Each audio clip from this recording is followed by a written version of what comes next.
Family photo from 1908 comes to light, and historians can't explain what appears behind the child. The basement archives of the Atlanta History Museum smelled of old paper and preservation chemicals. David Richardson moved carefully between rows of filing cabinets, his practiced hands sorting through boxes of donated photographs that had arrived last week from an estate sale. At 42, he'd spent 15 years as the museum's chief archivist, cataloging thousands of images that documented the city's complex history. He opened a box labeled Auburn Avenue Collection, early 1900s, and found it filled with photographs wrapped in tissue paper. Auburn Avenue had been the heart of Atlanta's prosperous black community in the early 20th century, home to businesses, churches, and families who'd built wealth and influence despite rigid segregation. David unwrapped the photographs one by one, making preliminary notes about each image. Most showed typical scenes: church gatherings, business establishments, family portraits. Then his hands touched a larger photograph, roughly 10 by 12 inches, mounted on thick cardboard backing. The image showed a handsome black family posed in front of a substantial two-story house. The father stood tall in a dark suit, his posture dignified and proud. The mother wore an elegant white shirtwaist and dark skirt, her hair styled fashionably. 3 children stood with them, 2 boys in matching sailor suits and a young girl in a white dress with ribbons, perhaps 6 years old. What struck David immediately was the quality of everything in the photograph. The house behind them was well maintained with ornate trim and a wraparound porch. The family's clothing was expensive, tailored, not the simple garments often associated with black families in historical photographs. This was clearly a family of means, of education, of status within their community. David turned the photograph over. On the back, written in careful script, "The family, Auburn Avenue, June 1908. No names, no other details." He made a note to cross-reference the address with city directories from that period, but something about the image nagged at him. He carried it to his examination table and positioned his magnifying lamp over it, studying the details more carefully. The father's hand rested protectively on his wife's shoulder. The mother's hand held the young daughter's. The boys stood straight and serious, as was common in formal photographs of the era. Then David's attention was drawn to the house behind them, specifically to a second-floor window visible over the mother's left shoulder. He adjusted his lamp and leaned closer. There was something in that window, a pale shape, partially obscured by the curtain. At first he thought it might be a reflection or a flaw in the photograph, but as he increased the magnification, the shape resolved into something unmistakable. A face. A woman's face pressed against the glass, her hands visible on either side of her face as if she were looking out or trying to be seen. David sat back, his heart racing. The woman in the window was white. He could see that clearly now: pale skin, light-colored hair, and her expression, even in the grainy resolution of a century-old photograph, was one of distress, fear perhaps, or desperation. He checked the photograph again, examining every detail of the family posed outside. They showed no awareness of the figure in the window. Their expressions were calm, dignified, focused on the camera. But that face in the window changed everything about this image. David pulled out his reference materials on Atlanta in 1908. The city was rigidly segregated, with strict social codes governing interaction between races. The idea of a white woman living in, or being hidden in, a black family's home was virtually unthinkable. It would have been dangerous for everyone involved, potentially deadly. Yet there she was, captured accidentally by the camera, a figure that shouldn't exist according to everything David knew about that time and place. He made careful notes and took several photographs of the image with his professional camera, particularly enlarging the window section. Tomorrow, he would begin the process of trying to identify this family and understand what this photograph was really documenting. But already David sensed he'd found something significant. Not just a family portrait, but evidence of a story that had remained hidden for 51 years, waiting for someone to look closely enough to see what the camera had accidentally preserved. David arrived at the museum early the next morning, the mysterious photograph occupying his thoughts through a restless night. He'd made high-resolution scans of the entire image, with special attention to the window where the woman's face appeared. Under digital enhancement, her features became even clearer. Young, perhaps early 20s, with an expression of unmistakable fear. His first task was identifying the house. Auburn Avenue in 1908 had been home to Atlanta's most successful black professionals, doctors, lawyers, business owners, who had built substantial homes in one of the few areas where they could live without constant white interference. David pulled city directories from 1908 and 1910, cross-referencing addresses with property ownership records. The architecture visible in the photograph was distinctive: Queen Anne style with ornate trim, a wraparound porch, and distinctive gable windows. Only a few houses on Auburn Avenue matched that description. David made a list of addresses and their owners according to the 1908 directory. One entry caught his attention: 412 Auburn Avenue, owned by Dr. Marcus Hayes, physician. The directory listed his household as including his wife Elizabeth, a teacher, and 3 children. No mention of any white woman, no domestic servants listed, which itself was notable, as wealthy families typically had their help documented in census records. David pulled newspaper archives from 1908, searching for any mentions of Dr. Hayes or his family. He found several references. Dr. Hayes had been prominent in the black community, one of only a handful of black physicians in Atlanta. He'd treated patients others refused to see, testified in court cases involving black victims, and written articles about public health for black newspapers. That kind of prominence would have made him a target. David found evidence of this too. Newspaper articles about threats against uppity black professionals, reports of violence, editorials warning black citizens to know their place. Dr. Hayes' name appeared in several articles about black professionals who challenged segregation's boundaries. David sat back, thinking. A prominent black doctor living in a fine house in a black neighborhood with a white woman hidden in his home. What possible circumstances could explain that? His mind ran through possibilities, all of them dangerous, all of them potentially deadly for everyone involved. He needed to find out more about Dr. Hayes and his family. The photograph was dated June 1908. David began searching newspapers from May through August of that year, looking for any unusual incidents, any stories that might connect to what the photograph revealed. On his 3rd day of searching, he found something. A small article in the Atlanta Constitution from July 12, 1908. Fire at Auburn Avenue residence. Authorities investigating suspicious blaze at home of colored physician. Family escaped unharmed. Cause under investigation. The article gave the address, 412 Auburn Avenue. Dr. Hayes' home had burned less than 6 weeks after this photograph was taken. David's hands trembled as he searched for follow-up articles. There were 2 more brief mentions, one stating the fire was ruled accidental, another noting that the Hayes family had relocated temporarily while repairs were made. But David's historian's instinct told him there was more to the story. A suspicious blaze that was quickly ruled accidental at the home of a prominent black civil rights advocate shortly after a photograph was taken that showed a white woman hidden in the house. He needed to find descendants of the Hayes family, or anyone who might remember the story that this photograph had accidentally documented. David spent the following week tracking the Hayes family through historical records. Census data from 1910 showed them still at the Auburn Avenue address with the same 3 children. By 1920, Dr. Hayes had passed away. Death certificate listed heart failure at age 52. Elizabeth Hayes continued teaching until 1935, according to school employment records. The 3 children, Marcus Jr., James, and Sarah, had all attended college, unusual for any children in that era, but particularly remarkable for black children in the segregated South. Marcus Jr. became a lawyer, James a minister, and Sarah a social worker. All 3 had stayed in Atlanta, building on their father's legacy of community service. David found an obituary for Sarah Hayes from 1987. She'd been the last surviving child, passing away at age 85. The obituary mentioned surviving family, 3 children, 8 grandchildren, and numerous great-grandchildren. One granddaughter, Dr. Patricia Hayes, was listed as a professor at Spelman College. David's heart leaped. She might still be alive, still teaching. He called Spelman's history department and learned that Dr. Patricia Hayes had retired 5 years ago but still lived in Atlanta. The department secretary, after David explained his work at the History Museum, agreed to pass along his contact information. Dr. Hayes called him that evening. Her voice was warm but cautious. The secretary said, "You found a photograph of my great-grandparents?" "I believe so," David said carefully. Dr. Marcus Hayes and his family, taken in front of their Auburn Avenue home in June 1908. "But there's something unusual in the photograph that I'd like to discuss with you in person, if you're willing."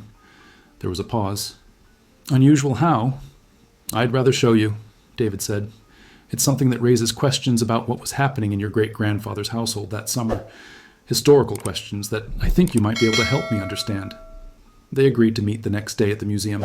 David spent the evening preparing, making prints of the full photograph and detailed enlargements of the window where the woman's face appeared. He gathered all the research he'd compiled about Dr. Hayes, the fire, and the family's history.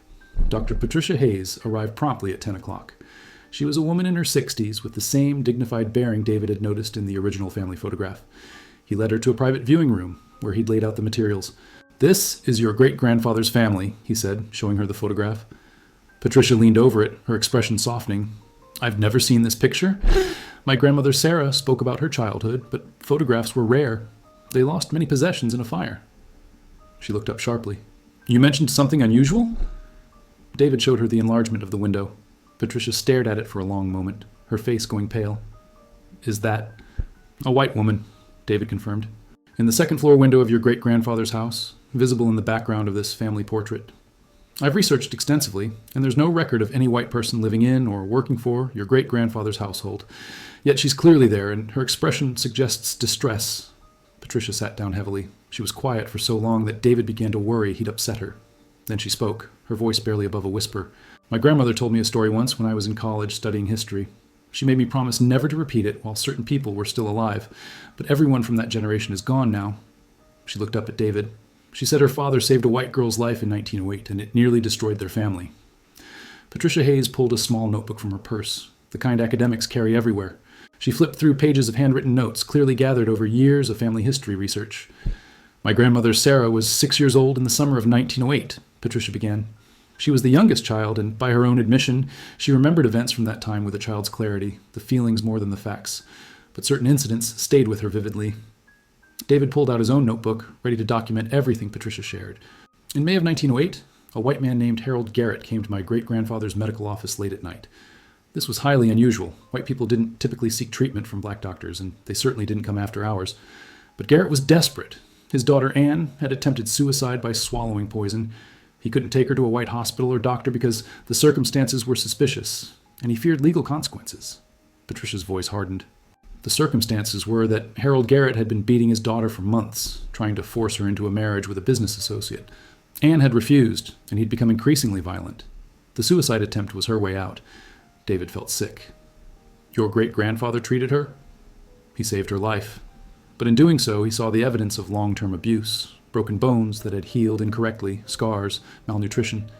Anne was terrified of returning home. She begged my great-grandfather to help her escape. So he hid her, David said, understanding dawning. Patricia nodded. In the South, in 1908, with strict segregation and social codes, who would think to look for a white girl in a black family's home? It was brilliant precisely because it was unthinkable. But it was also incredibly dangerous. If discovered, my great-grandfather could have been lynched. His entire family could have been killed. The black community's relative safety in that neighborhood could have been destroyed by white mob violence. She pointed to the photograph. This picture was taken in early June, about 3 weeks after Anne arrived. My grandmother said Anne stayed in the upstairs guest room, kept away from windows, never seen by visitors. The family told curious neighbors they had a sick relative visiting. In a close community, people accepted that explanation and didn't pry. But she appeared in this photograph, David said. Accidentally. My grandmother remembered the day clearly. A photographer had come to take a family portrait. My great-grandfather wanted to document their home and family before the boys went to boarding school that fall. Anne had been instructed to stay away from windows during the session, but apparently she watched anyway. The photographer never noticed, focused on positioning the family in the foreground. Patricia touched the image gently. My grandmother said Anne was lonely, curious about the world outside her room. For those few minutes while the family posed, she probably felt connected to them, watching a family that treated each other with love and respect, everything her own family had denied her. David studied the woman's face in the window again, seeing it now with new understanding. Not just fear, but longing. The hands pressed against the glass weren't just seeking help. They were reaching toward the kind of family life she'd never known. What happened to her? David asked. The fire in July. Was that connected? Patricia's expression grew grim. Harold Garrett discovered where his daughter was hiding. My grandmother never knew how, whether he'd bribed someone or followed a lead or simply became suspicious of the black doctor who'd treated Anne. But he came with others, white men who believed they had the right to destroy a black family that dared harbor a white girl. Patricia continued, her voice steady but filled with old pain. The attack came on the night of July 10th, 1908. My grandmother Sarah remembered being woken by her mother, who was moving quickly through the house, gathering the children. She could hear men shouting outside, could smell smoke. David listened intently, imagining the terror that must have filled that house. Harold Garrett and approximately a dozen other men had surrounded the house. They were throwing rocks, breaking windows, and had started a fire on the front porch. They demanded that Anne be turned over to them immediately. But my great-grandfather knew that if he simply handed her over, she'd be returned to her abusive father, or worse, punished for disgracing her family by staying with black people. Patricia pulled out another document from her folder, a photocopied page from what appeared to be a personal diary. This is from my great-grandmother Elizabeth's journal.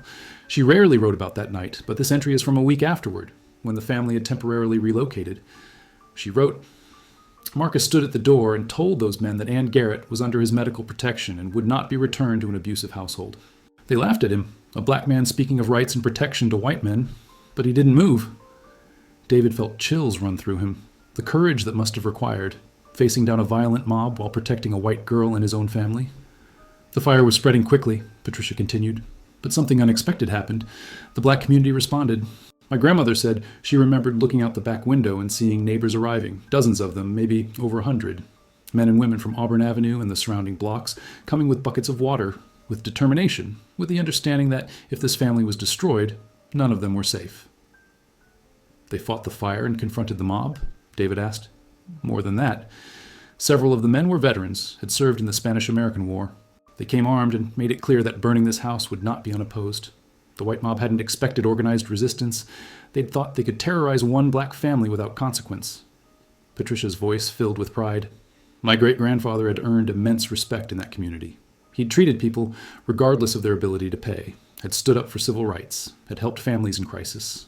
When his home was attacked, the community defended him as he'd defended them. What about the police? David asked. Patricia laughed bitterly. They arrived eventually, after the community had already put out the fire and the white mob had dispersed. The official report called it an accidental fire, cause unknown. No mention of the attack, the mob, or the true circumstances. That was typical. Authorities rarely acknowledged white violence against black citizens. David looked at the photograph again, at the Hayes family standing proudly in front of their home, unaware that in just weeks they'd face this crisis. And at Anne's face in the window, the white girl whose desperate situation had sparked such violence. Where was Anne during the attack? He asked. That's where the story gets more complicated, Patricia said, and where my grandmother's memory becomes less clear. She remembers her father taking Anne down to the basement, to a hidden root cellar that connected to old tunnels, remnants of the Underground Railroad that had once helped enslaved people escape. Anne was kept there during the worst of the attack. David's historian mind raced. Underground Railroad tunnels beneath Auburn Avenue homes. It made sense. Atlanta had been a crucial junction point for people fleeing slavery, and the infrastructure that had saved lives before the Civil War apparently still served that purpose decades later. After the mob dispersed, my great-grandfather knew Anne couldn't stay. Her presence had nearly gotten his family killed, but he also couldn't simply return her to her father. Patricia carefully unfolded another document, a letter, yellowed with age, written in elegant script. This is from Anne Garrett herself, written in 1952 to my grandmother Sarah. They'd maintained contact secretly over the years. Anne wanted Sarah to know what had happened after that terrible night.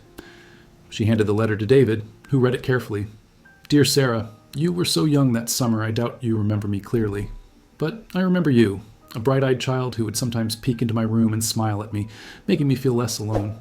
Your father saved my life twice, once from poison, and once from a fate worse than death. I want you to know what became of me after I left your home, so you can tell your children someday that courage and compassion can triumph over hate. After the fire, your father contacted a network of people, some black, some white abolitionists who'd once helped escaped slaves. They arranged for me to be smuggled out of Atlanta, hidden in a freight wagon heading north. I traveled to Philadelphia with false papers, my hair cut short, dressed as a boy to avoid detection. In Philadelphia, Quaker families took me in, helped me finish my education, and eventually supported me in becoming a teacher. I married a good man, a bookshop owner who treated me with kindness I'd never known. We had 3 children, and I made sure they understood that people of all races deserved dignity and respect. A lesson I learned from your family. I never saw my father again. He died in 1920, and I felt no sorrow. But I think often of your father, your mother, your brothers, and you. Your family risked everything for a stranger simply because it was right. That kind of courage shaped who I became and how I raised my own children. David read the letter twice, moved by Anne's words. Did your grandmother maintain contact with her? Christmas cards, occasional letters, always carefully worded in case they were intercepted. Anne sent photographs of her children, and my grandmother sent pictures of hers. 2 families, separated by hundreds of miles and racial boundaries, connected by one summer when courage mattered more than fear. Patricia pulled out more photographs, images of Anne in her later years, surrounded by children and grandchildren, her expression peaceful and content. She looked nothing like the frightened young woman in the window of the 1908 photograph. Anne passed away in 1976, Patricia said. Her obituary mentioned she'd been a lifelong activist for civil rights and women's rights, that she'd marched in suffrage parades, had donated to the NAACP, had taught generations of children to question injustice. But it didn't mention why. Didn't tell the story of a black family that saved her life when her own white family tried to destroy it. David looked at all the material spread across the table. The original photograph with Anne's face barely visible in the window, the diary entries, the letters, the later photographs. Together they told a story that challenged simple narratives about race relations in the early 20th century. Why didn't your family share this story publicly? David asked. Patricia's expression grew complicated. Several reasons. First, while Anne was alive, revealing the story could have endangered her. Her father had connections, and even decades later, there could have been repercussions. Second, the black community in Atlanta had to be careful. Reminding white people of times when black families had protected white people, had acted with more humanity than white families showed, that could spark backlash. She paused, gathering her thoughts. But the main reason was that my great-grandfather didn't do what he did for recognition or credit. He did it because a young woman needed help, and he had the skills and courage to provide it. The photograph accidentally documented Anne's presence, but my great-grandfather never wanted proof or praise. He wanted Anne to be safe. David understood, but he also felt strongly that the story needed to be told now. Times have changed. Anne's gone. Your great-grandparents are gone. The people who might have caused trouble are gone. This story of moral courage, of cross-racial compassion, of community solidarity, it needs to be known. Over the following months, David worked closely with Patricia Hayes to create a comprehensive historical exhibition. They titled it Hidden in Plain Sight, Stories of Courage in Jim Crow Atlanta. The 1908 family photograph served as the centerpiece, with detailed explanations of what the image accidentally revealed. Patricia provided family documents, photographs, and oral histories that filled in the full story. David researched the broader context, Atlanta's racial dynamics in 1908, the violence that black communities faced, and the networks that helped people escape dangerous situations despite rigid segregation. They also tracked down Anne Garrett's descendants. Anne's granddaughter, Carol, now in her 60s and living in Boston, was shocked to learn the full story of how her grandmother had escaped Atlanta. Grandmother told us she'd run away from an abusive home, Carol said during a phone call with David and Patricia. She said kind people had helped her reach Philadelphia, but she never specified who those people were or the details of her escape. I always assumed she'd been helped by white abolitionists or Quakers. She was? Patricia said gently. Eventually. But the people who saved her life initially, who hid her when it was most dangerous, were my great-grandparents. A black family who risked everything. Carol was silent for a long moment. Then her voice came through thick with emotion. I need to meet you. I need to see this photograph and hear the full story. And I need to thank your family, even though it's generations too late. Carol flew to Atlanta for the exhibition's opening. The moment she and Patricia met was emotional. Two women, one white and one black, descendants of families whose fates had intertwined during one desperate summer over 50 years ago. They embraced, both crying, both understanding that they carried forward a legacy of courage and compassion that transcended the racial hatred of their ancestors' time. The exhibition opened on a Saturday in March 1960. The timing was significant. The sit-in movement had begun in Greensboro just 2 months earlier, and Atlanta's own student activists were organizing protests against segregated lunch counters. The story of Dr. Hayes and Anne Garrett resonated powerfully with the young activists, who saw parallels to their own struggle. David had worried that white visitors might stay away, uncomfortable with a story that showed black moral superiority and white violence. But the opposite happened. Hundreds of people came, both black and white, drawn by the mystery advertised in the exhibition's promotional materials. A family photograph with an unexplained figure in the window. The photograph itself was displayed with careful lighting that emphasized both the dignified family in the foreground and Anne's barely visible face in the window. Beside it, enlarged details made her presence unmistakable, along with explanatory text that told the full story without minimizing the danger or the courage required. Additional displays showed Anne's letter to Sarah, photographs of her later life, and documents about the Hayes family's continued civil rights work. Dr. Marcus Hayes, Jr., his legal career fighting segregation, James Hayes' ministry that preached equality, and Sarah Hayes' social work helping abuse victims, all showed how that summer of 1908 had shaped their life's work. But the most powerful display was a simple one. The 1908 photograph next to a 1955 photograph of Anne and Sarah finally meeting in person after 47 years of correspondence. Both were elderly women by then, but their embrace showed the bond that had persisted across decades and racial boundaries. Carol stood before this display during the opening, with Patricia beside her. Our grandmothers stayed connected all those years, Carol said softly. They understood something that most people in their time didn't, that humanity matters more than race, that courage can bridge any divide. A young black woman, perhaps 20 years old, approached them. Excuse me, are you the descendants mentioned in the exhibition? Patricia and Carol both nodded. The young woman's eyes filled with tears. I'm a student at Spelman. We're organizing sit-ins at downtown lunch counters, and we're facing violence, threats, arrests. But this story, knowing that people have been fighting this fight for generations, knowing that courage and compassion existed even in the darkest times, it gives me strength to keep going. Patricia took the young woman's hand. My great-grandfather would want you to know that the fight is worth it, that standing up for what's right, even when it's dangerous, is the only way change happens. The exhibition's success led to unexpected developments. Several elderly Atlanta residents, both black and white, came forward with their own memories and stories from that era. One white woman in her 70s approached David during the exhibition's second week. "My grandmother knew Ann Garrett," she said quietly. "I remember her talking about Harold Garrett's daughter who disappeared in 1908. The official story in white circles was that she'd run off with a man and disgraced the family, but my grandmother never believed it. She said she'd seen Ann with bruises, had heard rumors about Harold's violence."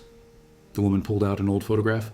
"This is my grandmother with Ann, taken sometime in 1907. You can see them together at a church social. My grandmother said Ann was sweet, but terribly afraid of her father." David documented the photograph and the woman's testimony, adding it to the exhibition's growing collection of evidence. Each new piece filled in the story more completely, showed the broader community context that had made Dr. Hayes' actions both necessary and extraordinarily risky. A black man in his 80s came forward with a different kind of evidence. "My grandfather lived on Auburn Avenue in 1908. He was one of the men who came to fight the fire that night. He told me about it when I was young, said it was the night the community learned they could stand together against white violence. After that night, there were several more attempts to intimidate black families in that neighborhood, but each time, the community responded as a unit. Eventually, the attacks stopped." This testimony illuminated something David hadn't fully appreciated. The Hayes family's crisis had been a turning point for the entire Auburn Avenue community. By standing together against the mob, by refusing to let one family be sacrificed, they'd established a precedent of collective defense that had protected them all. Patricia received a letter from Ann's other granddaughter who lived in California. "I found boxes of my grandmother's papers after reading about your exhibition. She kept detailed journals from her time in Philadelphia, including entries about her escape from Atlanta. Would you like copies?" The journals provided Ann's own perspective on those terrifying weeks. One entry from June 1908 was particularly moving. "I live in a strange world now, hidden in the home of a Negro family dependent on the kindness of people my father taught me to fear and despise. But Dr. Hayes and his wife Elizabeth treat me with more genuine compassion than my own family ever showed. Their children smile at me through the door, trying to make me feel welcome despite the danger my presence brings them. I'm ashamed of my father, ashamed of my race, ashamed that people of color must risk everything to show basic human decency that white people withhold." Another entry, from after the fire, showed Ann's awareness of what the Hayes family had sacrificed. "The house nearly burned because of me. Dr. Hayes could have turned me over to the mob, saved his family, protected his children. Instead, he stood firm, told those men that I was under his protection, treated my life as valuable as any other. I will spend the rest of my days trying to be worthy of that courage, trying to teach others that race means nothing compared to character." David incorporated these new materials into the exhibition, creating a more complete picture of that summer and its aftermath. The story wasn't just about one dramatic night, it was about the daily courage required to harbor Ann, the community solidarity that made resistance possible, and the lasting impact on everyone involved. News of the exhibition spread beyond Atlanta. Articles appeared in newspapers across the South and even nationally. The combination of the mysterious photograph, the unexpected story it revealed, and its relevance to the current civil rights movement made it compelling to a wide audience. Some responses were hostile. David received angry letters from white supremacists who claimed the story was fabricated, who insisted that no respectable white girl would accept help from black people.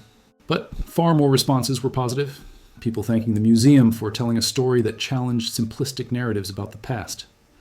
6 months after the exhibition opened, Patricia organized a special event, a reunion of descendants from both families. Ann's children and grandchildren traveled from across the country to meet the Hayes descendants in Atlanta. The museum hosted the gathering in its main hall, surrounded by the exhibition that told their shared story. Carol stood before the 1908 photograph with Patricia, both women now in their 60s, studying the image that connected their families. "I look at this picture differently now," Carol said. "Before I knew the story, I'd have seen it as just another historical photograph. Interesting but distant. Now I see individual acts of courage. Your great-grandfather standing firm against violence, your great-grandmother harboring a stranger, their children keeping a dangerous secret. And my grandmother, alone and terrified in that upstairs room, finding hope in a family that defied every expectation." The reunion brought together over 30 people, Hayes descendants and Garrett descendants, spanning 3 generations since that fateful summer. They shared family stories, compared photographs, and marveled at how their ancestors' brief intersection had shaped multiple family lines. Ann's son Thomas, now 78 years old, spoke to the gathered group. "My mother raised us with an absolute commitment to racial equality and human dignity. We grew up attending integrated churches, supporting civil rights organizations, challenging segregation wherever we encountered it. I always knew her convictions came from personal experience, but she never shared the details. Now I understand. She'd been saved by a black family when her own white family tried to destroy her. That experience shaped everything she believed and everything she taught us. Marcus Hayes III, Dr. Hayes' great-grandson and Patricia's cousin, responded, "Our great-grandfather never sought recognition for what he did. He saw a person in need and responded with the skills and courage he had. That's the legacy he passed down. That moral courage sometimes requires risk, and that doing what's right matters more than doing what's safe."